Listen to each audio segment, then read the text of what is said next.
beanie and oh, excuse me. Heated exchanges. Arrests.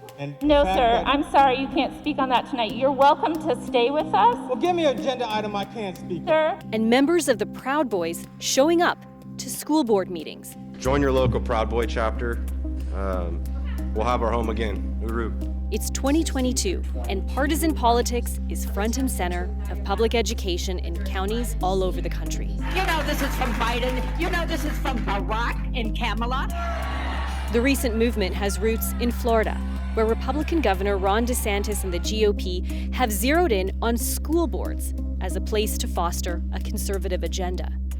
And the fight has engaged right-wing power players from the Proud Boys. We overturned 200 school boards. To Michael Flynn. Good morning. Governor DeSantis first clashed with school boards over masks, and then introduced a series of bills mandating how LGBTQ issues and racism could be discussed in schools, firing up parents on all sides. Nor will we let you indoctrinate our children with CRT, LGBTQ-IAASDF, or whatever it is now. To say that we have a safe space in Sarasota County schools is disingenuous. In partnership with the Sarasota Herald-Tribune and its chief politics reporter, Zach Anderson, we travel to Sarasota County to find out how politics is influencing what children learn in public schools.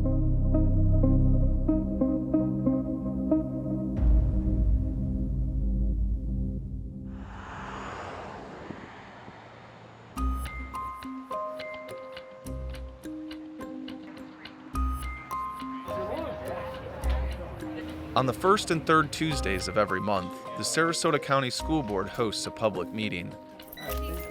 Thank you. I've covered politics in Florida for the past 16 years, but I've never seen divisions like this play out, especially on education issues. Local school board meetings used to be focused on mundane things like field trips, but now they feel more like partisan free-for-alls. Bad for our because it's not at all an statement, and it has caused so much more pain than necessary. Finally, I agree when it comes to hatred. Excuse me. They break your rules every meeting, every single meeting, by calling us ugly names. And Mr. Edwards, instead of violating the law by spending time at QueerCom grooming young children, perhaps you should spend time working on the ethics complaint that was filed against you. Thank you. The meeting tonight lasted 3.5 hours, with 17 speakers during the public comment period. Liberal and conservative parents all spoke. Don't teach somebody else's child sexuality. It's pretty friggin' simple. And we are now leaving for the evening. Thank you all for being here. Have a nice evening. There were hundreds of people here burning their masks, and this is a sentiment that is shared by more people than you may think. To understand how Sarasota and Florida got here, you have to go back to the height of the pandemic and the opposition to mask mandates in Florida schools. In 2021, Governor DeSantis signed an executive order banning mask mandates in public schools. It was the peak of the Delta outbreak, and elementary school children didn't yet have access to the COVID vaccine. Sarasota and 11 other school districts in Florida refused to follow the order. Local news captured the moment when parents found out. These are our children! Those school districts are violating state law, and they're overriding what the parents' judgment is on this. Should we get ice cream at home? No. Yes! Bridget Ziegler has been a conservative member of the Sarasota School Board for 8 years. Her husband, Christian Ziegler, is the vice chair of the Republican Party in Florida. A lot of this recent activism around education really ramped up when COVID started, and especially around the issue of masks. Why have masks been so polarizing for people here in Sarasota and elsewhere? Well, so go back to COVID, I think what that did is really shine a light into the classroom. And my background's in risk management, so I do risk assessments for a living. And so you could clearly see the severity of risk was not impacting younger kids, particularly elementary. And the science has evolved, but then the public health experts were recommending that kids wear masks in school. You know, why not just err on the side of safety in that sense? Is it that hard to wear a mask? Is it that hard to wear a mask? No, but the impediment it has on our young children, especially in a learning environment, and we're seeing the impacts of that. And so it didn't require you to be a public health expert. I mean, it just really did take a little bit of common sense and research. The same year that the governor clashed with school boards, Bridget helped found a conservative parent group called Moms for Liberty. Who's ready to take back their school boards so that we get rid of the woke and start serving our families? Moms for Liberty started in Florida but has grown to more than 200 chapters in 42 states. Members of the group regularly speak at school board meetings all over the country. Moms for Liberty is really coming at things from a conservative perspective. Partisan politics in education, do you think that that should be something that is really involved in our schools? I mean, there's a lot of concerns about that. Politics has been very deeply injected into public education for a very long time, and it has been progressively liberal for a very long time. You know, we always had this notion that, oh, education shouldn't be political. I agree.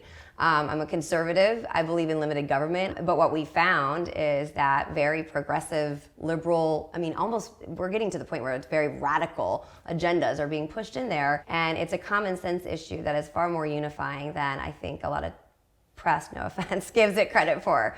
We got to stop with this COVID theater. So if you want to wear it, fine, but this is ridiculous.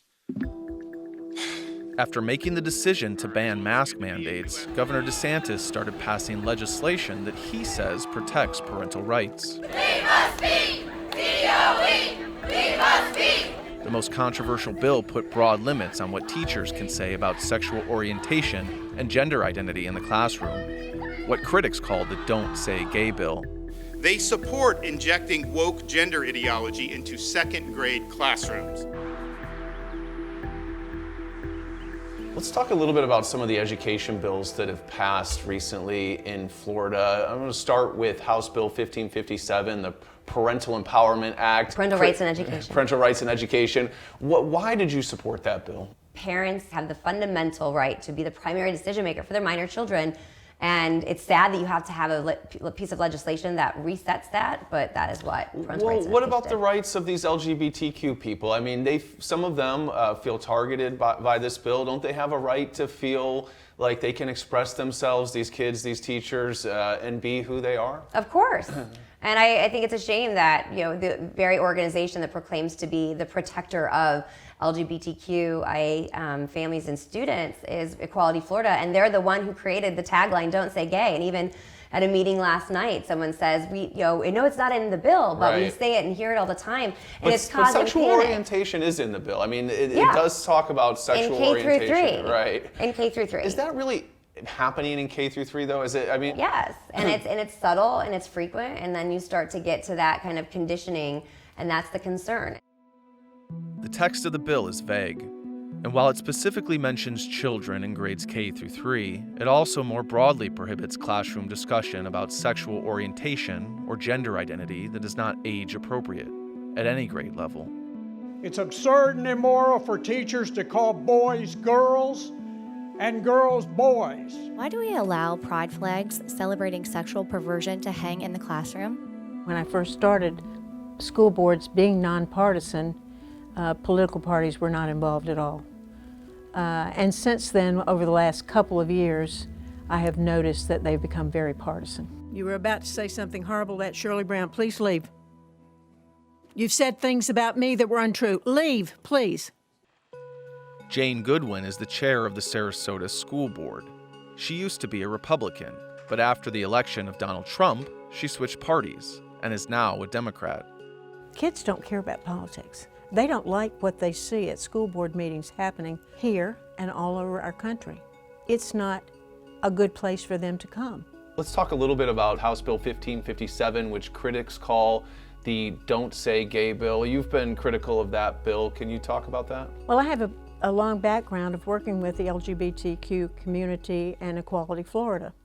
I thought we'd made some progress, both in our training and understanding of how to reach out and support these students. I don't like the bullying that I see sometimes, either online or in schools. Do you think this bill contributed to that? I think this bill contributes to it greatly because now teachers feel that their hands are tied. If a teacher is gay, he or she shouldn't have a picture on their desk showing their family.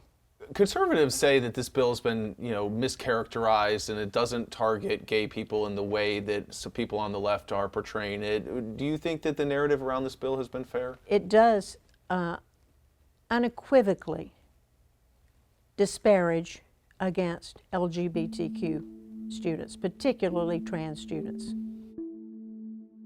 I live a little bit farther out to where it's more common to be conservative, and I don't think I realized it was necessarily conservative until I went somewhere else, until I traveled, and I realized how kind of extreme Florida and Sarasota specifically is.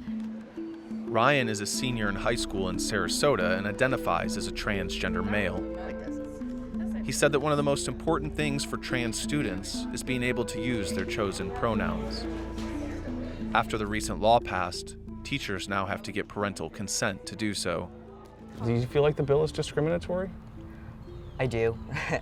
It depicts the LGBTQ community as being inappropriate and wrong. I think that there's this idea that teachers are like having lessons about it or something, but that's not happening. Like, there's no one who's going out and telling kids, I'm gonna teach you how to be gay today. Like, that's not something that happens.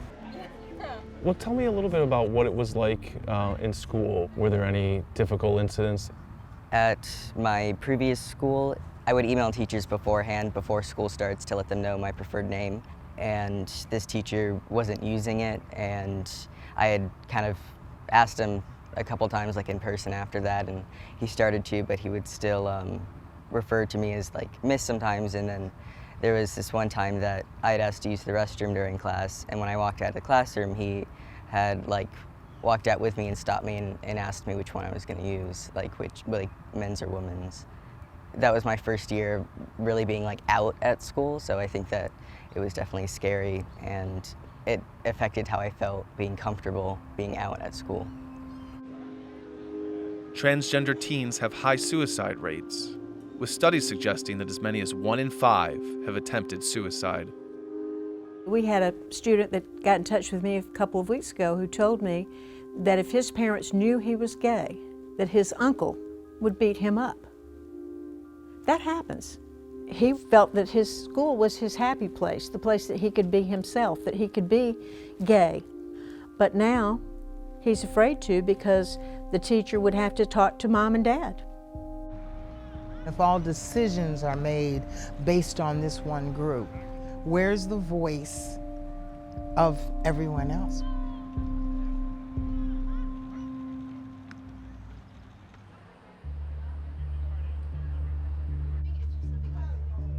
It's not just LGBTQ issues that have students and educators concerned in Florida. Earlier this year, another controversial education bill passed called the Stop Woke Act. It's a play on words that is meant to counter what Governor DeSantis calls woke indoctrination. Critics say it's censorship because it restricts how race can be taught in schools. I had a chance to ask him about it at a recent press conference.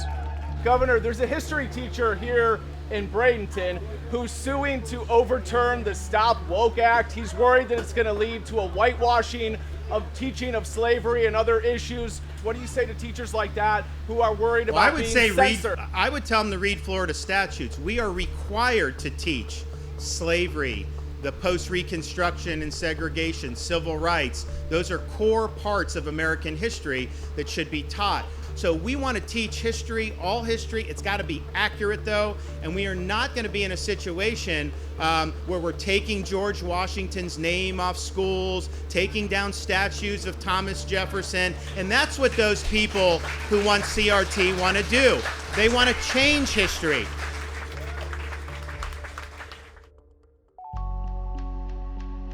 Sarasota is a majority white school district, but in Lee County, home to Fort Myers, 60% of students are minorities. 1 week before Hurricane Ian pummeled Fort Myers, we traveled 80 miles south to the city. We wanted to find out how parents of color were reacting to the Stop Woke Act. Growing up, especially black, Where do you get your mentorship? Who do you see? Who do you watch? Who do you decide? It should come from your history, your representation. That's right. Okay. We lack representation in this community. We don't see enough leadership that look like us to emulate. They're only seeing one side of things, and if all decisions are made based on this one group, where's the voice of everyone else? Gwinnetta Giddens was the first person of color ever to serve on the Lee County School Board. She recently lost her seat to a conservative candidate backed by Governor DeSantis. There are all kinds of laws that are being pushed into education. And in order to do that, in my opinion, the machine, the basic, core of all politics in Florida has decided we have to have control. I was unseated purely because of politics. I had people, even Republicans, that say, you really did a good job, but we just need a conservative. That was the main thing that I was told. The Stop Woke Act came about in part as a means to counter what conservatives said was teachings that made white children feel guilty about history. An example of how the bill can be restrictive in using certain words, the word inclusion. When I lost the race a month ago, I said one of my main concerns is there is no one on the board that will include our minority students and their perspective. When I said the word inclusion, I was vilified by some people. Oh, she's talking about race. We don't care what color you are. You can, we just want people that are qualified. But I think personally that saying you don't care what color I am ignores the fact that I am different from you. Under the Stop Woke Act, educators are prohibited from teaching history in a way that makes any one group feel singled out for their role in historic wrongs. And it can impact the way teachers can discuss topics like slavery. When you stop teaching history, history can actually repeat itself. And if we don't allow the people to learn what happened in the past, it can happen again. The other side taught my people to hate themselves. So, we're just asking for you to tell the truth, not lie. I don't care if you hate me. I do not care. But let me live.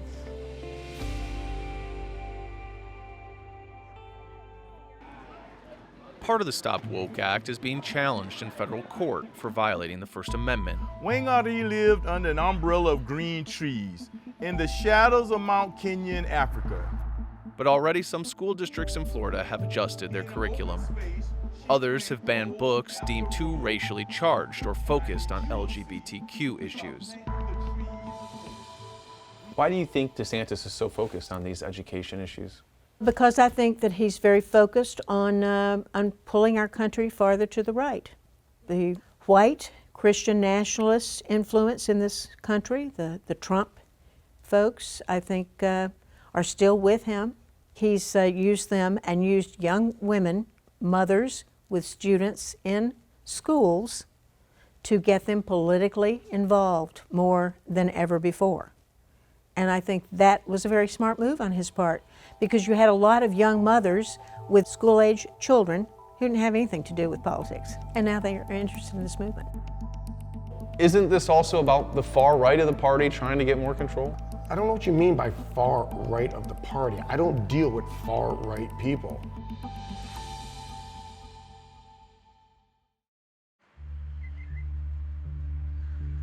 In August, Sarasota County had its school board election.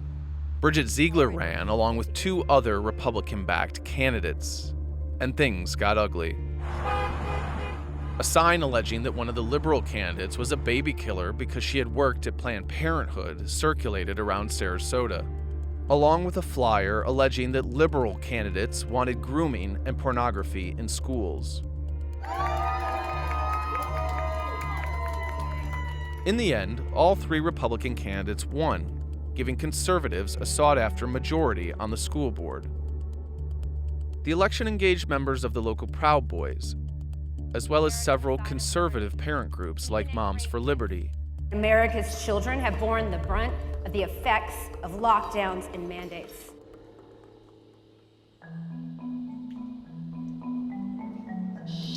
Hey, Vic, nice to meet you. Hey, nice to meet you. Good to see you. Thanks for having me here. I Absolutely. appreciate it. Welcome to the Hollow. A local businessman named Vic Meller helped finance the inflammatory school board ad campaign. Vic is the owner of The Hollow, an event space that's known locally as a gathering place for conservatives. I started the Hollow 4 years ago. I just felt I had to do something with all the attacks on the Second Amendment. So this piece of property came up for sale. There's a gun range in the back, and I decided I was going to build a campground for kids where we could teach them gun safety, and then they could actually apply those skills, live fire at the range. And we'll just call it a Patriot hub for the surrounding community. Who designed this? Me. You designed it yourself? Everything, yeah. Oh. So here we go now into the main gathering hall. So tell us about the political events you have out here. What's sort of the unifying theme? Freedom, right? Freedom from our government, freedom from being told what to do on every aspect of our lives, right? So with that being said, that's going to lean more towards conservatives, right? I mean, I think we are more the party that just wants to be left alone and do our thing. And you've hosted that Proud Boys here at the Hollow? The Proud Boys as an organization have had one event here at the Hollow, and that was during our Christmas event. They did a toy drive. What is your opinion of the Proud Boys? I do not have an opinion of the national Proud Boys, but my opinion of the local Proud Boys is favorable. Those men come out here, volunteer their time for the kids. They volunteer their time out in the neighborhood, in the community, and I would challenge you to show one negative thing that they've done for the community. I challenge you on it. But the Proud Boys is viewed as a pretty far-right group. I mean, their leader is facing 20 years in prison for seditious conspiracy, and others are facing the same charge. Okay, well, with that being said, if they were violent in J6, then they'll get what they deserve, okay? But at the same time, there's active duty military that's being charged, there's police being charged, there's firemen, firewomen being charged, so there's a lot of regular citizens being charged also.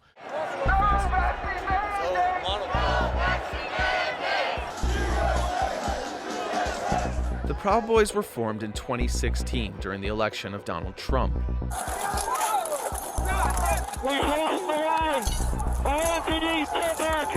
Several of their national leaders have been indicted for their roles in the January 6th riot. The far-right group describes itself as a male fraternity of Western chauvinists. In 2020, the group had 43 chapters. But there's now at least 72 chapters around the country. And they've been active in school board politics across the U.S., including in Sarasota County. Americans who died for this country, who died for our right for a free, fair, and transparent vote. The local movement has been inspired in part by General Michael Flynn. Last year, he moved to the Sarasota area. Flynn served as President Trump's first national security advisor, but within weeks, he resigned after information surfaced about secret conversations he had with the Russian ambassador. We did not have a free, fair, and transparent vote on the 3rd of November. In recent years, Flynn has emerged as a leading voice challenging the legitimacy of the 2020 election. Vic is friends with Michael Flynn. He was at the Capitol on January 6th and posted about it on Facebook. What's your view of the January 6th event at the Capitol? Well, I believe we're rightfully there. First Amendment rights goes both ways, right? But you don't have the First Amendment right to storm into a government building to try and disrupt a valid election. No. Do you think that they were disrupting a valid election? Well, it wasn't a valid election, so that's my view of it. What do you think that is going to happen locally? General Flynn is getting more involved in the local Republican Party, joining the Republican Executive Committee. A member of the Proud Boys also did. That could be viewed as an extremist takeover of the local Republican Party. Well, they're both citizens of this county. They're both voters in this county. They have every right to do that. It's just that simple. And General Flynn, you know, his motto is local action, national impact. So he's backing his words. He's doing it. Isn't this also about the far right of the party trying to get more control? I don't know what you mean by far right of the party. I don't deal with far right people. You don't see it that way? I don't see it that way at all. When you go to these meetings, it's just moms and dads that are concerned about what's going on. But I'm proud to be part of it. I'm proud to help spur it forward. So you think you've put something in motion that's going to continue no matter what you do? Yes, yeah, absolutely. It's already lit. So I will be the first to tell every single person part of the LGBTQIA community, I care about you as much as I care about every single other person in this community. You matter. We have rules in our district, and that is merely it. I wanted to find out how Bridget Ziegler felt about people with extreme views like Vic and the local Proud Boys supporting her campaign for school board. This new conservative education movement has attracted a lot of people, a lot of parents, but it has also attracted people like the Proud Boys, a far-right group, and you were photographed at your election night party with a member of that group. What do you say to people who are concerned that there are fringe elements who are getting involved in this? I think there are fringe on all sides, and I will tell you, as a public official, I focus on my goal to represent everyone. Well, what does it say about the message here when this really resonates with a far-right group like the Proud Boys? I think that's total garbage. I think that's the narrative that wants to be promoted by the media because they got their teeth kicked in because they didn't expect the outcome to be conservative red wave for parents, the parental rights movement. And so, you know, if people want to ride on those coattails because they want the notoriety, and the media chooses to cover that, that's a disservice to really what's actually happening. How do you think this plays in the upcoming election? It seems like conservatives feel like this is a very good issue for them in the election. I'm incredibly encouraged that in what happened in Florida, and I can't tell you how many people across the country have reached out because they are hopeful to have that same kind of outcome in their state, in their county. And so I think you're gonna see this momentum matriculate throughout the country. Jane Goodwin is retiring this year and will be replaced by a conservative. And Sarasota remains at a crossroads, much like the nation. Deeply divided, without any easy answers.